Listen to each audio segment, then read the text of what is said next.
Hello, the plan today is to magnetise my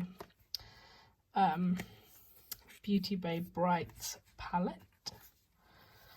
I love this palette, but it is huge and I feel like I don't use it because I look at it and it's a rainbow, which means I have every colour, but it's a bit intimidating. So my plan is to go along and cut the cardboard along the edges, keeping this outside ridge, and then try and get the eyeshadows out and all the stuff in the centre. Lay down magnet, so just an example of a sheet of magnet, lay that down in the centre, put some of this metal backing onto the eyeshadows, and then basically magnetise the palette, but keep it in its original packaging. That way when I want to store the shadows, I can store them. And then the plan is that along with some other palettes I have done this to, in this palette I will be able to create colour stories with more neutral shadows. So I know that there is a neutral row up here, but I'll be able to pick out individual shadows. And shadows like this, I love this shadow as just a wearable everyday shadow, but because it's in here I just will never reach for it. So that is the plan. I've got some tools, things I've got just in case I need them. Well, I'm going to use this is my craft knife, which I'm going to use to try and cut the edges, safety pin, scissors, big scissors, and some tweezers I don't like. Yeah, and I've got heat if I need it, but obviously as I'm re-putting it back into this, I don't want to melt anything, because obviously this is a cardboard palette, so I could quite easily rip it apart and everything, but I do want to preserve the parts I want to keep. I'm not actually sure what it will look like behind it, and whether this is all one layer or if this is multiple layers, but we will see. If it all goes rubbish, I'll just have to buy another magnetic palette. So I'm going to begin. Wish me luck.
The last bit of me pulling out these shadows stopped recording, so I'm just going to move these shadows up and out of the way so that I can sort out this before sorting out the shadows.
Right, so this is the finished product for the magnetic palette.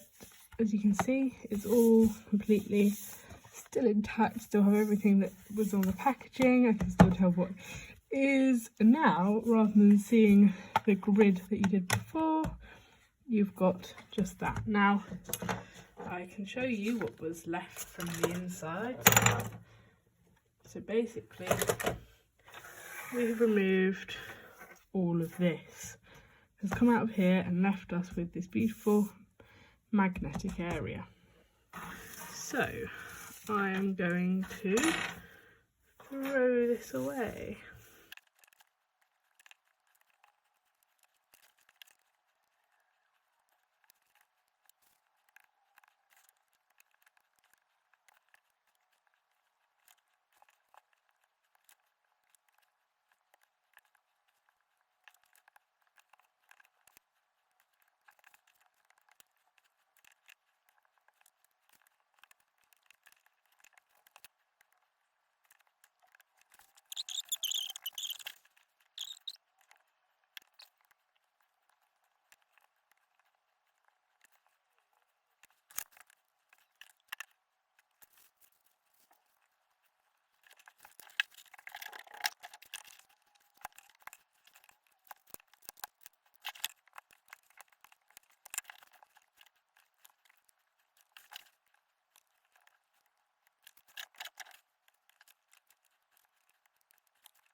Right, so this is the final palette I've ended up with. I've put my purples, my pinks going into oranges, yellows, blues, greens, neutrals, and you can see I could actually fit at least another row and over a half in. So how many actually do we have in a row in this? So we've got 8 by 7. 8 by 7 is what we're going to be able to fit. So you'll be able to fit 56 eyeshadows in here that are the Beautybay size. just for comparison, here is a standard circular eyeshadow, so they aren't quite as tall. I don't know if you'd be able to fit 7 that way in circular, but I mean, if you're depotting this, I'm assuming you want the Beautybay shadows in here, but I'm very chuffed with this, and I actually am going to add in some shadows from a different set because they're square.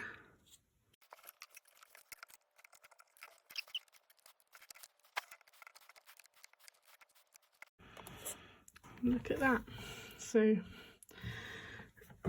I want to put this in here, but it just will look so strange, so I'm going to keep that in my circular. And so these are all my square depotted. I would say depotted and single, but all of these are depotted. So these are depotted from the Revolution Fake Semi-Sweet Chocolate Bar Palette. I say fake because it's obviously a dupe for the Too Faced one. These are from a Ted Baker set, and then obviously the Beautybay palette. So I'm very happy with that. I am interested in depotting this Morphe, which has square pans, but these are very neutral, nice browns, so I think I'd want these to go in with my other Morphe, into the Morphe palette I depotted. But I'm very chuffed with this, and it still has its mirror. That is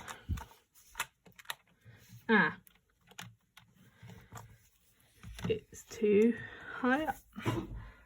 So in the last clip, I think you just saw me realise that this wouldn't shut.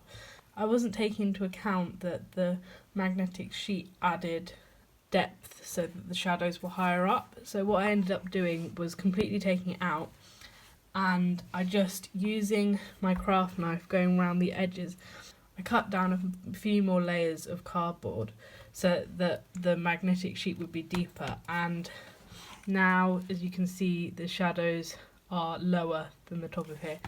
My first solution actually was to try and put magnet all around here, and then also around the edge here to put magnets, and I thought that that would keep it shut. But actually I regret doing this because it stopped the magnets that kept the palette shutting normally from working, and I had to do the other thing. I had to lower it down anyway, so it just now makes it look a bit less neat. But if I was to do it again, I wouldn't put the magnets on the edges here like this, and I would just know first time round to take out more layers of cardboard. So it wasn't actually that hard, but I was frustrated by the time I thought I'd finished. As you can see, some shades are missing, and that's because I have made a little 9-pan palette, build your own palette for me to use, that I thought, even if this isn't my main priority to reach into this at the moment, it's nice to have it built because I'm not going to use them at all if they're here. I will put in a clip now of the palette up close before I put the magnetic strip in, so you can see how much further I dug down. If you liked the video, please give it a thumbs up, consider subscribing, and if you have anything to say, leave a comment down below.